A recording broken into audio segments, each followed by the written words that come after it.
Então, pessoal, todos bem? Sejam todos novamente bem-vindos ao YouTube, sejam bem-vindos ao meu canal. Eu sou o professor Ubirajara Casado, você está na maior sala de aula que prepara para os concursos da advocacia pública. Eu estou aqui para discutir contigo, em 22 de fevereiro de 2022, o enunciado aplicado pela PGE Mato Grosso do Sul, CESP/Sebrasp, no seu concurso de procurador. Vamos analisar o enunciado da peça desse concurso. Eu te adianto que não é um enunciado difícil, mas ele é muito cheio de detalhes e a atenção aos detalhes aqui faz toda a diferença. Eu vou resolver contigo esse enunciado. No momento em que eu subo esse vídeo para a plataforma do YouTube, nós somos mais de 50.200 pessoas. Agradeço o fato de você estar aqui inscrito no canal, mas eu peço para que você dê like nesse vídeo e deixe seu comentário para que a resolução dessa peça alcance mais pessoas e a gente democratize ainda mais o ensino jurídico de qualidade para os concursos da advocacia pública, e quando você faz isso, você se torna tão professor quanto eu para as novas pessoas alcançadas pelo seu engajamento aqui no vídeo. Vamos analisar o enunciado. Eu não vou apresentar uma resposta integral de agravo, eu deixo isso para os alunos dos cursos de segunda fase aqui da escola que estudam comigo, da EBEG, mas eu vou te apresentar toda a atividade mental que você deveria ter para responder esse enunciado e todos os tópicos que o seu agravo deveria ter. Na verdade, eu vou apresentar todos os tópicos que a tua peça deveria ter. Nós vamos discutir ainda se desse enunciado cabe agravo ou suspensão de segurança e eu vou te explicar efetivamente qual a ideia da solução dada a partir do próprio enunciado, se agravo ou se suspensão de segurança. Muito bem, vamos lá. Preste atenção comigo, vamos analisar o enunciado. A atividade mental aqui é grande, a energia mental para analisar o enunciado é grande, porque mais importante do que escrever a sua peça é decidir antes o que você vai escrever, e decidir antes o que você vai escrever parte de uma leitura atenta do enunciado da peça. Não existem palavras no enunciado que você jogue fora, nós vamos analisar isso com cautela a partir de agora. Preste atenção. Francisco da Silva ingressou em juízo com a ação de obrigação de fazer, cumulada com antecipação de tutela em desfavor do município de Campo Grande e do estado do Mato Grosso do Sul. Aqui nós estamos na defesa do estado do Mato Grosso do Sul. Estamos fazendo o concurso de PGE, então somos procuradores do estado, embora também tenha aí o município no polo passivo da ação. Na ação, o autor se encontra representado pelo advogado João Carlos, cujo escritório fica localizado na rua Dom Pedro, número 520, Centro, Campo Grande, Mato Grosso do Sul. Bom, preste atenção. Se você estuda processo civil, se você estuda as peças, se você sabe enfrentar a segunda fase, aqui a sua antena já ficou ligada porque o requisito que existe em peça processual para que você indique o nome do advogado e o endereço dele, isso é requisito de agravo de instrumento. Então você que estuda processo civil, que estuda segunda fase, que está antenado com o estudo de segunda fase, já efetivamente aqui ligou o radar sobre a possibilidade do manejo de um agravo de instrumento, lendo apenas as primeiras 4 linhas do enunciado. Vamos continuar. A peça inicial alegava que o autor se apresentava com sintomas de Covid e, em decorrência do seu quadro clínico, necessitava urgentemente de internação em um leito de unidade de terapia intensiva, UTI.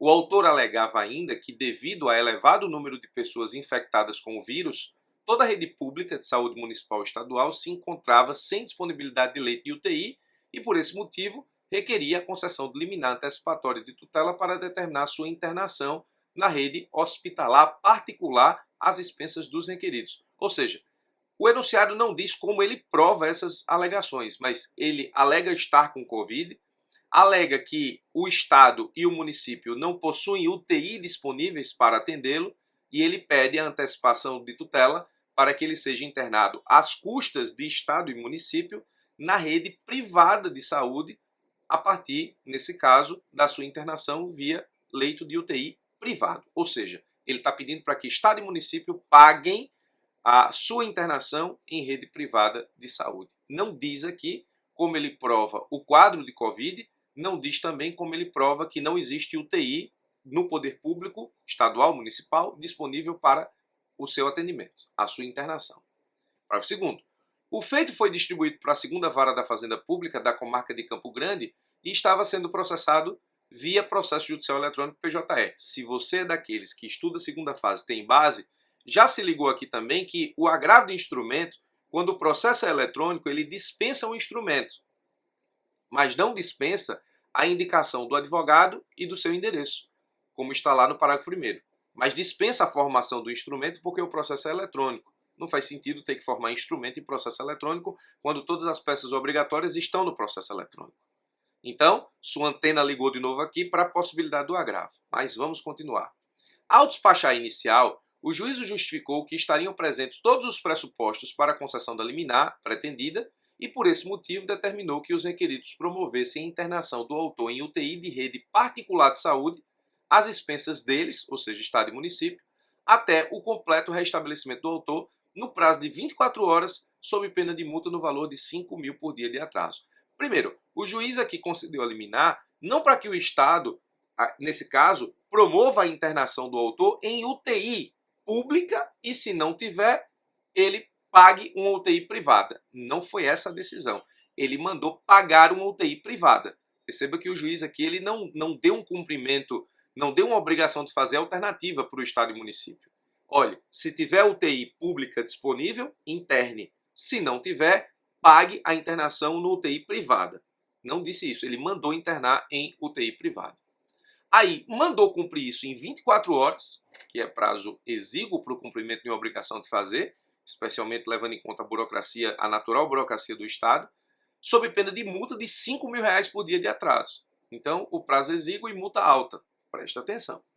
A pedido da Procuradoria-Geral do Estado do Mato Grosso do Sul, a Secretaria de Saúde do Estado do Mato Grosso do Sul disponibilizou cópia de um relatório médico que atestava que, bom, presta atenção aqui, eu explico nos cursos de segunda fase, quando o enunciado, quando o teu examinador, ele dá argumentos vindos do Estado, ainda que sejam argumentos fáticos, esses argumentos fáticos vão sustentar argumentos jurídicos na tua peça. Então, essa parte é extremamente importante, porque o examinador ele está te adiantando os argumentos de defesa do Estado.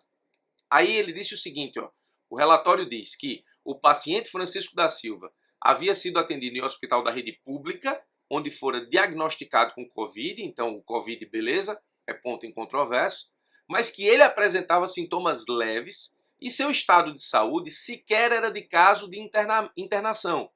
Conforme o documento, a situação do paciente exigia apenas tratamento terapêutico domiciliar. Constava do relatório que a atividade profissional de Francisco era empresário da área de construção civil. Muita gente vai se perguntar aqui, por que danado o examinador me disse qual era a atividade profissional do autor? Você diz, professor, que não existe nenhuma passagem no enunciado em branco, que está lá sem sentido. Exatamente, eu vou te explicar por quê. Vamos lá. Tendo em vista esses fatos, a Procuradoria-Geral do Estado do Mato Grosso do Sul pretende impugnar a decisão proferida em favor de Francisco, beleza? Junto ao órgão jurisdicional competente e obter a imediata reforma da decisão proferida. Presta atenção que esse enunciado não é um enunciado difícil para quem está preparado, mas é um enunciado cheio de requisitos, cheio de filigrana, que pode atrapalhar a tomada de decisão, tanto da feitura da peça, quanto no que diz respeito aos seus pontos principais. Muito bem. O que nós temos aqui é uma tutela provisória de urgência concedida contra o Estado. Vamos concentrar no Estado, porque somos procuradores do Estado nessa situação simulada. Então existe uma tutela provisória de urgência proferida contra o Estado do Mato Grosso do Sul. Nós somos procuradores e nós temos que impugnar essa decisão. Vamos de agravo ou vamos de suspensão de segurança? Eu vou chamar aqui de suspensão de liminar. Embora o nome suspensão de segurança seja mais clássico, eu vou chamar de suspensão de liminar porque é o caso, né? Suspensão de tutela antecipada. Vamos chamar de suspensão de tutela antecipada. Quando a gente está tratando de suspensão de tutela antecipada na área de saúde, existe sempre a possibilidade, pelo menos em tese, do manejo da suspensão, porque a gente sabe que a suspensão de segurança é medida excepcional de contracautela, cuja finalidade é evitar grave lesão à ordem, à saúde, à segurança e à economia. Então, se eu conseguir demonstrar aqui grave lesão à saúde, eu posso, em tese, manipular aqui no segundo grau uma suspensão de tutela antecipada. Suspensão de segurança é o nome clássico, suspensão de tutela antecipada é o caso concreto, porque estamos diante de uma tutela antecipada em ação ordinária. Agora, existe um detalhe no enunciado que me impede o manejo da suspensão de segurança. É esse aqui, ó. Junto ao órgão jurisdicional competente e obter a imediata reforma da decisão proferida. Se você já assistiu meus cursos de segunda fase, onde eu explico suspensão de segurança, se você já assistiu o meu curso definitivo de segunda fase, você vai se lembrar que eu abro um parênteses lá de vários minutos, onde eu explico a diferença de natureza jurídica entre agravo de instrumento e suspensão de segurança. O agravo de instrumento tem natureza jurídica de recurso, está tipificado no CPC como tal. A suspensão de segurança não tem natureza jurídica de recurso, tem natureza jurídica de impugnação, de insurreição recursal.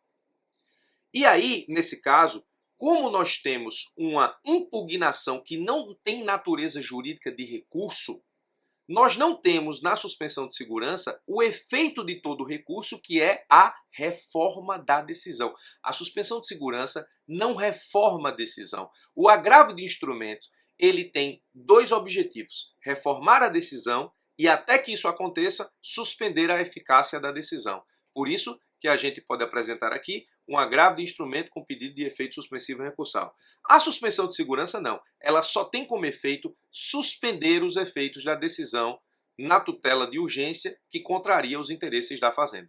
Então a suspensão de segurança é só um escudo a partir do qual a Fazenda Pública, apresentando a suspensão de segurança ao presidente do tribunal, impede a produção dos efeitos de uma decisão antecipatória de tutela contra o poder público, que, nesse caso, contraria os interesses da Fazenda. Então, quando o examinador me pede a imediata reforma, reforma é efeito do agravo, não da suspensão. Então, se você decidiu aqui na prova por uma suspensão, você, nesse caso, não atentou para esse detalhe. Quem estuda comigo não perde esse detalhe de vista. Se ele tivesse dito aqui, apresente o recurso, como suspensão de segurança não é recurso, é impugnação, é meio de impugnação, não é recurso, é meio de impugnação, é meio de insurreição, se chama insurreição recursal, não é recurso propriamente, porque tem o efeito apenas de suspender a eficácia da tutela de urgência. O agravo não. O agravo tem efeito de reforma e também de suspensão. Então, se ele tivesse pedido para aviar o recurso, nesse caso, agravo. Se ele tivesse pedido, como pediu, a imediata reforma, não tem que falar em suspensão, é agravo. Cuidado com isso, porque isso custa caro na prova. Então, esse detalhe, reforma da decisão proferida, acabou com a escolha da peça. E foi bom aqui porque nesse enunciado a gente saiu daquela mesmice de cobrança de contestação, apelação, a gente saiu daquela mesmice, né? Nós temos, portanto, aqui uma peça bastante interessante para fazer, embora fácil. Vamos lá, vamos lá. Se a gente decidiu fazer agravo, nós vamos apresentar um agravo de instrumento com pedido de efeito suspensivo recursal. Aqui, como disse, eu não vou fazer a peça, eu vou apresentar os tópicos que não podem faltar nessa peça e te explicar o desenvolvimento de cada um deles. Então, o agravo de instrumento com pedido de efeito suspensivo recursal tem como cabimento aqui o 1015, inciso 1. Cabe agravo de instrumento contra as decisões interlocutórias que versarem sobre tutelas provisórias, é o caso. Quais são os tópicos obrigatórios do seu agravo, na minha visão de professor? Primeiro, você tem que ter um tópico de fatos. Então, você vai lá qualificar a Fazenda Pública, nominar a peça, agravo de instrumento com pedido de efeito suspensivo recursal, aí depois você vai para os fatos. Aí nos fatos você resume o enunciado, de 3 a 5 linhas no máximo, como eu explico nos cursos de segunda fase. Tem que tratar da tempestividade, aqui o artigo 183 e o 1003, parágrafo 5º. Esse 1003, parágrafo 5º diz que o prazo do agravo é de 15 dias, o 183 calcula isso em dobro para a Fazenda. O cabimento já vimos, 1015, inciso 1. Existe a dispensa de preparo como prerrogativa da Fazenda, isso está no 1007, parágrafo 1º.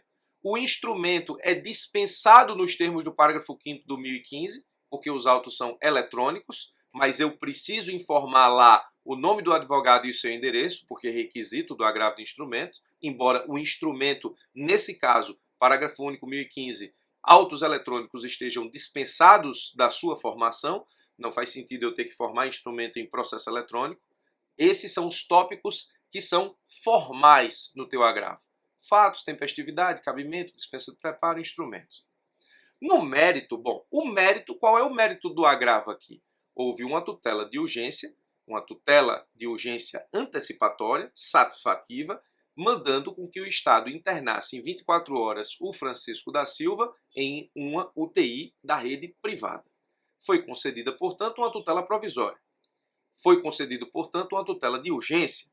Os requisitos da tutela de urgência estão no artigo 300. Então, se eu quero atacar o mérito do agravo, eu tenho que atacar a inexistência dos requisitos do artigo 300 para a concessão da tutela de urgência no caso. O artigo 300 diz que a tutela de urgência tem dois requisitos: probabilidade do direito, é isso que o autor tem que demonstrar, e perigo de dano, é isso que o autor tem que demonstrar. Se na qualidade de procurador do Estado eu quero derrubar a tutela de urgência, eu tenho que demonstrar no agravo que ela não tem os seus requisitos. E eu vou me valer do relatório da Secretaria de Saúde do Estado. Probabilidade do direito. Quão provável é o direito do autor? O direito dele está fundamentado em duas coisas. Eu tenho Covid e não tenho UTI na rede pública. Ele ter Covid é incontroverso. A gente viu que o relatório da Secretaria do Estado de Saúde confirma que ele tem Covid, mas a probabilidade do direito não existe porque a rede pública está com atendimento normal, tanto que o atendeu. Esse é o primeiro ponto. Então, é provável o direito do autor? Não, porque a rede pública está atendendo tanto que o atendeu. Primeiro ponto. Segundo ponto, perigo de dano. No que diz respeito ao perigo de dano, a gente tem que alegar que não há perigo de dano para o autor, porque o quadro clínico dele não é de internação, o quadro clínico dele é de tratamento terapêutico domiciliar. E não há perigo de dano a vincular a tutela de urgência ao Estado, porque o autor, em tese, tem condições financeiras de arcar com o atendimento na rede privada. Então, ele não vai morrer de Covid porque o Estado não internou ele na rede privada, porque ele é pessoa que tem condição, em tese, de arcar com as custas da sua própria internação na rede privada. Por isso que o examinador disse lá em cima que o autor é empresário da construção civil. Ah, professor, mas ele pode ser um empresário da construção civil quebrado. Bom, aí ele comprova isso nos autos. Essa é a questão. Então, não há perigo de dano, porque o quadro clínico do autor não é de internação, e se fosse, não há perigo de dano a ser vinculado ao Estado enquanto cumprimento de tutela de urgência, porque o autor tem condição financeira de arcar com as custas do seu próprio tratamento ou da sua própria internação na rede privada de saúde. Veja que o examinador não me deu a condição financeira do autor para que eu alegue aqui que ele não tem direito à saúde gratuita por parte do Estado. Não é isso. Não é isso. Mas, até porque a gente sabe que, nos termos do artigo 196 da Constituição Federal, o direito à saúde é dever do Estado e direito de todos. Não há vinculação à condição financeira lá no 196.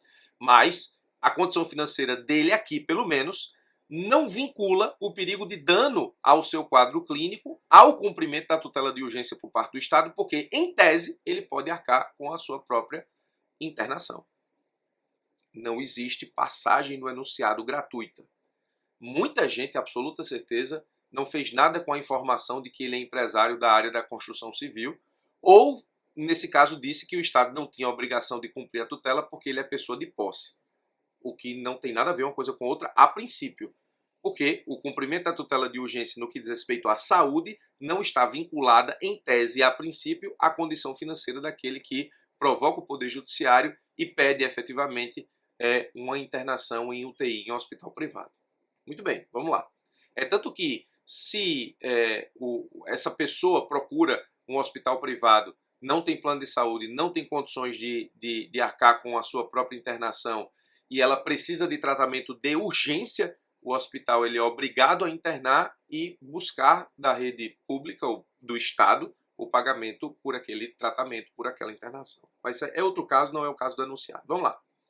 Bom, atacados os requisitos da tutela, artigo 300 do CPC 2015, vamos para as astreintes. Nas astreintes, a argumentação fica fácil. Ora, se não existem requisitos da tutela do artigo 300 para condenar o Estado na internação do autor na rede privada, não há que se falar em multa por descumprimento daquilo que o Estado não deve estar obrigado a cumprir. Então, sendo indevida a tutela de urgência, não há que se falar em obrigação de fazer a sustentar a multa do 536, parágrafo 1º do CPC 2015.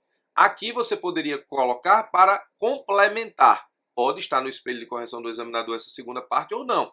Caso assim não entenda o tribunal, ou seja, se o tribunal mantiver a tutela de urgência, a gente precisa atacar duas coisas. Primeiro, o valor alto da multa e o prazo exíguo de cumprimento. Então aqui você faz meio que um pedido alternativo. Caso assim não entenda o tribunal, ou seja, se o tribunal entender que o cumprimento da tutela de urgência deve permanecer, se pede alternativamente a Fazenda, no caso, requer a diminuição do valor da multa para que se adeque ao seu intuito principal, que é o cumprimento da decisão judicial e não o enriquecimento do autor, especialmente em razão do exíguo prazo para cumprimento, ou seja, o juiz deu 24 horas para que o Estado pudesse efetivamente cumprir a tutela de urgência e internar o autor na rede privada de saúde. Muito bem. Falado do mérito no que diz respeito aos requisitos do 300, atacada a questão das astreintes, vamos ao pedido de efeito suspensivo do nosso agravo. De acordo com os artigos 995, parágrafo único e 1019, inciso 1 do CPC, o relator pode conceder eficácia suspensiva nos casos em que houver risco de dano grave e de difícil ou impossível reparação e ficar demonstrada a probabilidade do provimento do recurso. Bom, lembra que os requisitos da tutela de urgência é probabilidade do recurso e risco de dano? E a gente ataca isso para dizer que não existem os requisitos da tutela de urgência? Os requisitos do efeito suspensivo são os mesmos, mas agora eu tenho que mostrar que existe probabilidade do provimento do meu recurso, no caso, da minha situação enquanto recurso de agravo de instrumento. Lá na tutela de urgência eu tenho que demonstrar a probabilidade do direito e tenho que demonstrar o perigo de dano. Então aqui no mérito eu ataco a probabilidade do direito e o perigo de dano. Mas a probabilidade do direito ou a probabilidade recursal eu tenho que demonstrar no efeito suspensivo, e o risco de dano grave ou de difícil ou impossível reparação eu tenho que demonstrar no pedido de efeito suspensivo. Então, os requisitos para a concessão da tutela eu ataquei pela inexistência e agora eu vou demonstrar a existência dos mesmos requisitos, mas agora para mim, enquanto Estado recorrente, para defender o efeito suspensivo. Então, a probabilidade do provimento do recurso ele é, na verdade, a repetição do mérito que eu já desenvolvi. O meu recurso é provável porque não há requisitos do artigo 300 a sustentar a tutela de urgência concedida para o autor. Então, a probabilidade do provimento do meu recurso se confunde com o mérito que eu desenvolvi no meu agravo. Agora, o dano grave eu posso defender, nesse caso, a partir de dois argumentos. Recursos públicos para pagar ao hospital privado, além de todo o custeio da rede pública de saúde. Esse é um dano grave que o Estado sofre. Além de bancar a rede pública de saúde, ele vai ter que pagar ao hospital privado para atender, no caso, o autor da ação. Esse é um dano grave, especialmente pelo segundo argumento do dano grave, que é o efeito multiplicador da demanda. Se todo mundo encontrar qualquer dificuldade para ser atendido junto ao poder público ou não concordar, como é o caso, com a decisão do poder público de não internar, ajuizar uma ação, o juiz mandar internar em hospital privado, o efeito multiplicador vai ser, nesse caso, a dobra do custeio, pelo menos a dobra do custeio com saúde, porque o Estado vai estar pagando de um lado a rede pública e de outro a rede privada que está sendo utilizada por aqueles que estão ajuizando a ação e estão compelindo o Estado, via decisões judiciais, a pagar por esse tratamento, a pagar por esse medicamento, a pagar por essa internação. Então, eu defendo aqui o efeito suspensivo. A probabilidade do provimento do meu recurso é o próprio mérito e o dano é recurso público que eu preciso pagar à rede privada, eu, Estado, e o efeito multiplicador da demanda. Se todo juiz começar a pensar assim, o Estado vai ter que pagar rede pública e rede privada para todos aqueles que estiverem insatisfeitos com os atendimentos da rede pública. Então, os requisitos da concessão da tutela de urgência estão aqui sendo atacados pela sua inexistência, probabilidade do direito alegado pelo autor, perigo de dano alegado pelo autor, eu estou, nesse caso, atacando para afastar a tutela de urgência, e o pedido de efeito suspensivo se submete praticamente aos mesmos requisitos, a probabilidade agora do recurso, não do direito, porque é meu recurso da Fazenda, e o dano grave seria recursos públicos para sustentar a rede privada de saúde, atendendo a quem está insatisfeito com o serviço público, e o efeito multiplicador, se isso passa a ser uma decisão reiterada para todos os outros casos em que as pessoas procuram a rede pública, não gostam do atendimento ou não concordam com a solução e procuram, portanto, o Poder Judiciário para serem atendidos pela rede privada, custeados, portanto, pela rede pública. Então, aqui estão todos os argumentos que eu levantaria para a resposta desse agravo de instrumento na peça processual da PGE Mato Grosso do Sul. Espero que você tenha entendido todos os tópicos, todos os pontos. Caso contrário, deixe suas dúvidas aqui nos comentários, assim que possível eu volto para respondê-las. Embora muita gente aqui nos comentários me ajuda com as respostas, ou seja, as pessoas se autoajudam aqui nos comentários do YouTube, e eu vou respondendo efetivamente aquilo que sobra com o tempo que eu tenho disponível, mas eu espero muito ter te ajudado a lançar luzes sobre a solução dessa peça E agradeço a sua atenção, agradeço a sua audiência, deixe seu like, deixe seu comentário para que esse vídeo possa ser engajado para outras pessoas. Forte abraço e até os nossos próximos encontros.